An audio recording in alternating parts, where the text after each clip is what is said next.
टाटा ये नाम सुनते ही दिमाग में भरोसा आता है ना। लेकिन सोचिए क्या हो अगर इसी ग्रुप के कुछ सबसे बड़े सबसे नए दाव अब तक के सबसे बड़े घाटे में बदल रहे हों। तो आखिर भारत के इतने बड़े ग्रुप के अंदर चल क्या रहा है, चलिए आज इसी कहानी की परतें खोलते हैं। ये नंबर देखिए स्क्रीन पर, 29,000 करोड़ रुपए। जी हाँ, 29,000 करोड़।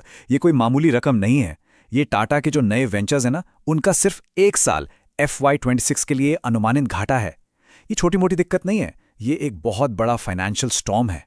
तो सवाल उठता है कि आखिर इतना पैसा जा कहाँ रहा है। लिस्ट में कुछ नाम तो शायद आप गेस कर ही लेंगे, जैसे कि एयर इंडिया, वो बड़ा सा टाटा न्यू सुपर ऐप और हाईटेक टाटा इलेक्ट्रॉनिक्स। लेकिन ठहरिए, इस लिस्ट में एक और कंपनी है, एक ऐसी कंपनी जिसकी अचानक मतलब रातों रात हुई गिरावट की कहानी एक बहुत बड़ी चेतावनी की तरह है। तो चलिए इस अरबों रुपए की पहेली को थोड़ा और गहराई से समझते हैं। शुरुआत करते हैं उन दो बड़े खिलाड़ियों से जो इस घाटे के सबसे बड़े हिस्से के लिए जिम्मेदार हैं। अब ये जो घाटे का ब्रेकडाउन है ना, ये अपने आप में पूरी कहानी कह देता है। देखिए, एयर इंडिया अकेले 20,000 करोड़ रुपए का घाटा, ये कुल घाटे का लगभग 70% है, सोचिए। और उसके पीछे पीछे टाटा डिजिटल और टाटा इलेक्ट्रॉनिक्स भी हजारों करोड़ के लॉस में हैं। मतलब ये किसी एक कंपनी की प्रॉब्लम नहीं है, ये पूरे पोर्टफोलियो में फैली है। और इस तूफान के सेंटर में है एयर इंडिया। और देखिए, एक्सपर्ट्स भी यही कह रहे हैं। एक तरफ हैं बाहरी मुश्किलें जैसे कि दुनिया की पॉलिटिक्स, फ्यूल के दाम, ठीक है, इन पर कंपनी का कंट्रोल नहीं होता।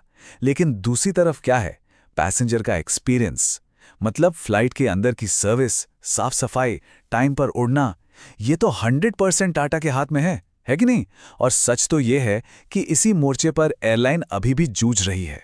और यही एग्जीक्यूशन वाली प्रॉब्लम हमें टाटा डिजिटल में भी दिखती है। देखिए, उनके पास सब कुछ था, बड़ा नाम, खूब सारा पैसा, एक सुपर ऐप बनाने का बड़ा सपना। लेकिन बाजी कौन मार ले गया? ज़ेप्टो और ब्लिंकिट जैसे प्लेयर्स। क्यों?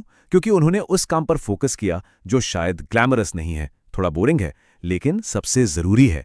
मतलब डार्क स्टोर्स का जाल बिछाना और बिजली की तेजी से डिलीवरी करना। टाटा ने इस बुनियादी काम में कम पैसा लगाया और इसकी एक बहुत बड़ी कीमत चुकाई। पर रुकिए, इन बड़ी बड़ी जानी पहचानी मुश्किलों के अलावा एक और कहानी है। एक अजीब, एक चौंकाने वाला मामला। एक ऐसी कंपनी का जो बुलंदियों से सीधे जमीन पर आ गिरी और ऐसा लगा जैसे बस रातों रात सब कुछ बदल गया। यह है तेजस नेटवर्क्स। टाटा ग्रुप की ही एक कंपनी है जो टेलीकॉम के इक्विपमेंट बनाती है। और इसकी कहानी धीरे धीरे बढ़ते घाटे की नहीं है, नहीं, इसकी कहानी में एक ऐसा ड्रामेटिक ट्विस्ट है जो किसी को भी हैरान कर दे। बस इन दो आंकड़ों पर नजर डालिए। एक साल कंपनी कमाती है 447 करोड़ का प्रॉफिट, शानदार। और ठीक अगले ही साल 909 करोड़ का भारी भरकम घाटा, मतलब प्रॉफिट से लॉस में 1300 करोड़ से भी ज्यादा का स्विंग। सवाल यह है कि आखिर ऐसा हुआ कैसे? तो यही वो बड़ा सवाल है, आखिर हुआ क्या? कैसे एक प्रॉफिट बनाने वाली कंपनी इतनी तेजी से अर्श से फर्श पर आ सकती है? चलिए इस पहेली को सुलझाते हैं। इस पूरी मिस्ट्री का जवाब एक ही डील में छिपा है। एक बहुत बड़ी डील जिसने पहले तो कंपनी की किस्मत चमका दी और फिर उसी किस्मत को डुबो भी दिया। ये है उस उतार चढ़ाव की पूरी टाइमलाइन। कहानी शुरू हुई BSNL से मिले एक बहुत बड़े 4G कॉन्ट्रैक्ट से।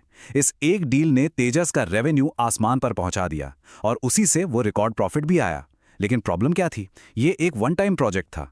जैसे ही वो बड़ा काम खत्म हुआ, रेवेन्यू की पाइपलाइन मानो सूख गई और नतीजा, अगले ही साल रेवेन्यू क्रैश हो गया और कंपनी भारी घाटे में चली गई।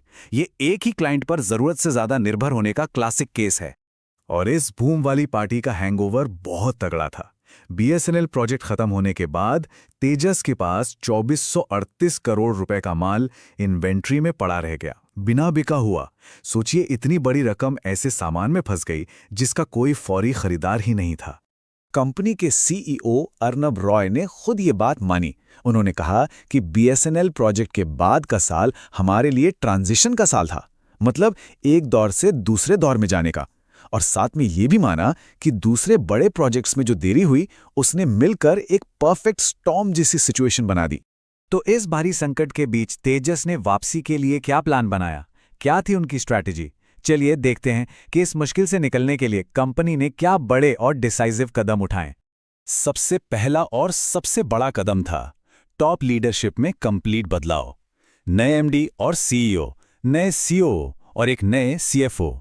ये कोई छोटी मोटी हेरफेर नहीं थी, ये एक साफ सिग्नल था कि अब बिजनेस करने का पुराना तरीका नहीं चलेगा। और ये है उनकी नई 3 पॉइंट स्ट्रैटेजी। पहला, डाइवर्सिफाई करना, मतलब अब सारे अंडे एक ही टोकरी में नहीं रखने। वो जापान की एनईसी जैसी इंटरनेशनल कंपनियों से डील कर रहे हैं। दूसरा, ग्लोबल जाना, अमेरिका और साउथ एशिया जैसे नए मार्केट्स में हाथ पैर मार रहे हैं। और तीसरा, इनोवेशन, वो 5G और प्राइवेट नेटवर्क जैसी नई टेक्नोलॉजी में मौके ढूंढ रहे हैं। शॉर्ट में कहें तो वो एक ऐसा बिजनेस बना रहे हैं जो ज्यादा मजबूत हो और हर तरह के झटके झेल सके। और पता है तेजस की इस कहानी से जो सबक मिले हैं वो सिर्फ तेजस के लिए नहीं बल्कि पूरे टाटा ग्रुप की बड़ी चुनौती के लिए बहुत मायने रखते हैं। ये टेबल पूरी पिक्चर को एक साथ दिखाती है।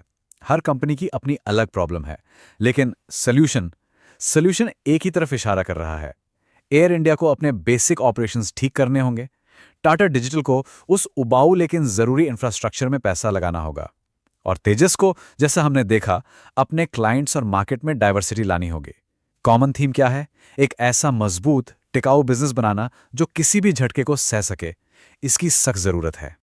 और ये प्रेशर अब सीधा टॉप पर पहुंच चुका है, इतना ज्यादा कि चेयरमैन एन चंद्रशेखरन की रीअपॉइंटमेंट तक को होल्ड पर डाल दिया गया। बोर्ड अब साफ साफ इन घाटों को रोकने के लिए एक ठोस रोड मैप चाहता है। नो मोर एक्सक्यूजेस। और ये सब हमें एक आखिरी और सबसे बड़े सवाल पर लाकर खड़ा कर देता है। क्या टाटा के चेयरमैन, जो अपनी मैराथन दौड़ने की काबिलियत के लिए जाने जाते हैं, इस लंबी और मुश्किल फाइनेंशियल रेस को भी जीत पाएंगे? क्या वो इन बड़े बड़े दावों को सही साबित कर पाएंगे और ये दिखा पाएंगे कि ये अरबों डॉलर का गेम टाटा की लेगेसी के लिए आखिर में एक सही फैसला था?